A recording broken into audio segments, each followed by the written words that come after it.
Welcome back to Deep Rock Galactic Survivor, where in this video we're going to be going over various tips and more of a starter guide for anybody just hopping into Deep Rock Galactic Survivor.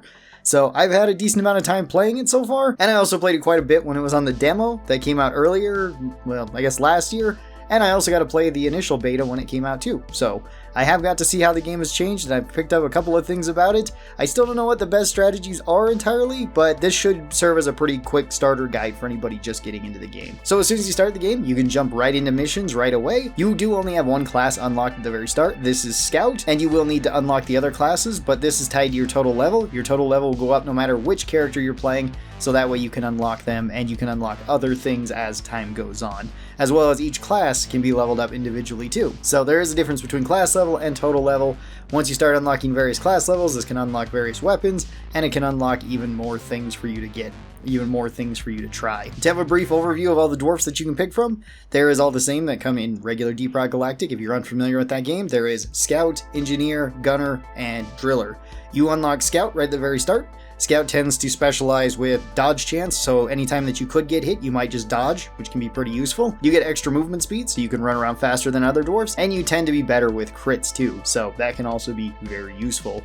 These are all just passive bonuses that go to the class itself. There are individual bonuses for each of the various subclasses that you can pick, which we'll talk about here in a second. The second class you'll unlock is Gunner. Gunner is tankier than the other classes and tends to have really big weapons, so he has more armor, more health. Then you've got Ingi. Ingi specializes with usually kind of oddball weapons that he's made, turrets and stuff, and he gets extra XP over the other dwarfs. He has more health than Scout, but less than somebody like Gunner, so he's not quite that tanky, but he's a little bit stronger, at least health-wise, than Scout. And then you've got Driller, who has his drills, and these ones make it so that he can mine even faster, and he is the second tankiest class outside of Gunner. Each of these classes come with their own starting weapon, and you can pick between one of 3 subclasses, at least that's currently in the game. These do need to be unlocked one at a time, and these ones all have their own specific bonuses. So now that you've picked your class, and you've picked your subclass to go along with this, if you're at the start, this is just going to be Scout. You drop into a mission, and you have 5 missions to complete.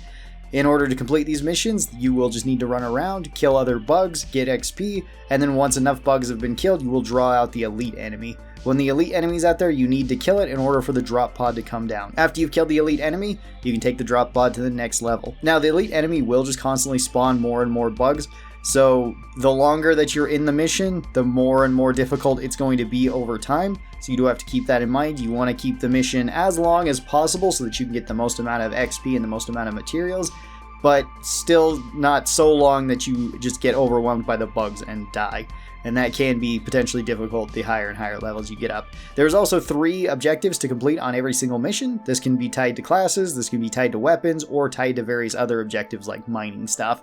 If you complete those, then this counts towards your overall status going into other missions and unlocks more and more hazards. The higher hazard you play on, the more difficult it is, but the longer it's going to be, the more stuff you're going to unlock and the more XP you're going to get overall. So you will want to gradually make your way up to those levels. Some things to look out for as soon as you drop into the mission: always go in trying to look for some sort of objective. There's a couple of basic ones that you can go for. You can go for your secondary objective. You won't have this unlocked right away, but you will unlock it very quickly. So you'll be able to see whatever side objective you get per level up in your top right hand corner. If you get all of this objective, whether it be mining or collecting something, then you will get bonus gold and you will get bonus experience. You get bonus experience whenever you're mining anything or whenever you're killing enemies. You can see this by little blue pellets that you can go and pick up. This gives you a little bit of XP, or they're larger purple cubes. If you pick that up, then you can also get even more XP from that. Aside from that, you may also want to be going for some of the other things that you can see in the walls. This can involve rare materials, whether it be like the pearls or the green crystals or anything like that. Go and mine them, as well as if you see anything on your mini map that looks interesting, you might want to go over there and get it too. Always be trying to collect gold and nitra. Gold can make it so that you can buy more things, as well as you can re-roll perks, which we'll talk about here in a second, or re-roll bonuses per level, and nitro will allow you to buy more weapon upgrades in between levels. We'll also talk about that in just a second. Rare materials and red sugar are very important too. Red sugar is your healing, so if you see red crystals like this, be sure to be on the lookout for that if you are at low HP, or at least take a mental note of where it is so that way you can wrap back around and get to it. And again, if you see the rare materials, try to get them because these will allow you to buy passives, which we'll also talk about here in just a second too. Once you fill the blue bar at the very bottom of the screen, you will then unlock the next level. Every level you're given one of 3 options that you can pick. These ones can be various bonuses that will help out your dwarf or help out your weapon. So there are passive bonuses like you get extra movement speed, you get extra health, you can get extra armor which makes you tankier. Or it could be increased rate of fire, increased reload speed, increased damage for your weapon, or a new paint job for your weapon that can jump it up a couple of levels.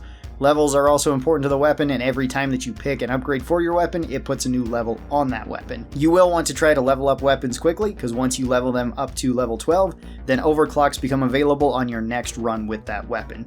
So if you start out with that weapon, or you get that weapon throughout your run, then you will be able to unlock overclocks for it every so often. You can get 3 overclocks per weapon, and these just give you passive bonuses towards the weapon the majority of the time. You can also now choose to salvage the overclock, so if you got 2 overclocks on a weapon that you just don't like, you could of course do that, and that would scrap both those and give you an additional 3 options for that weapon in order to take one. So it will also count to your level up faster, which can also be kind of useful. You can also reroll this for 15 gold whenever you would like, assuming that you have the 15 gold to spend. And funny enough, if you're just in the process of getting gold when you level up, that gold still counts towards your total too, so you could still potentially reroll this with going into negative gold because you already have that gold, it's just not fully collected in your bag yet. All of these upgrades also come in various rarities too, so you might want to be on the lookout for that, where you have common ones, uncommon ones, rare, epic, and legendary.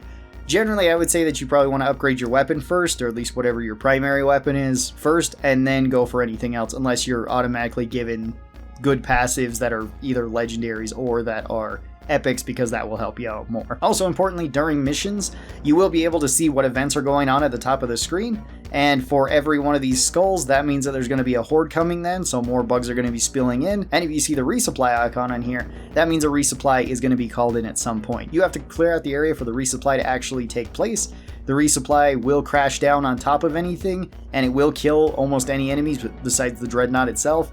I have tried that and it doesn't work, but anything else, if you drop it on top of it, it should kill it, unless it's you, which you don't actually take drop pod damage, so that's really good. You can't be crushed by the drop pod. Every time that there's a drop pod that is dropped, that means that you can get an artifact. You also get 3 choices in this. You do have to pick one once you interact with the drop pod, so pick whichever artifact you like the most. Some of these are already unlocked by default, other artifacts get unlocked once you complete challenges, so always be on the lookout for those if you would like to unlock more artifacts to try them out. Another thing to be on the lookout for during the match is these magnets. Magnets are fairly rare, but if an enemy drops a magnet, then you can pick this up. This is highlighted on your mini-map as well, and if you interact with this, then this makes it so the magnet will grab all the XP that is just floating on the ground somewhere on the match and pull it all to you. This can be fantastic because it usually nets you multiple level ups, and it can also be potentially useful to just ignore the magnet until the end of the match.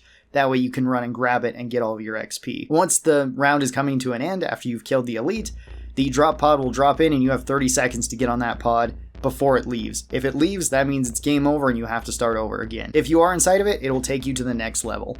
In between the levels, this is where you get access to the vendor. The vendor will have 5 options that you can purchase if you would like. These can cost either nitra or gold. You will probably want to spend a decent amount of your money here in between levels, that way you can level up unless you have certain artifacts that can give you extra damage based on the gold and nitra that you might have collected. As well as there is 2 additional options at the bottom of this where you can either reroll all of the options that are above. This can be really useful if you bought all of them, or if you bought all the ones that you want and you want to look for more. This will cost you 5 gold, and then this will be gradually increasing with every single reroll, so you don't want to do this too often. Or you can pay gold to get 50% of your total health back. This can be useful, but I would only recommend you take this if you're at 50% health or lower, so that way you get the most benefit from it going into the next level. Once all of these are completed and all 4 levels are complete, you get to the 5th level where the dreadnought is. You are then tasked to kill the dreadnought, which will be spawning elite enemies, or you can pop the cocoons in order to fight the elite enemies sooner. You can also, once those cocoons are destroyed, or once those elite enemies are destroyed, then go and pop the dreadnought cocoon as well and fight it there if you would like. This will speed up the match a little bit and potentially give you more time, but it also will just keep spawning bugs similar to how it does at the end of any stage. If you do manage to beat the dreadnought, then congratulations, that means you have beat the stage, and it will at least count towards that on your progress going into the next stage. You can always redo stages too. So let's say you get stuck on like Hazard 2 and you find Hazard 2 to be a little bit rough. You can always go back to Hazard 1 and keep unlocking things and keep leveling up your dwarf, keep leveling up your passives. That way you don't actually get stuck and you can continue on that way if you would like to get a little bit more XP or grind a little bit. If you do get all the way through a level, or if you happen to die, always be on the lookout for upgrades that you can pick, since this will kick you back to the title screen, and upgrades will at least have an exclamation mark there.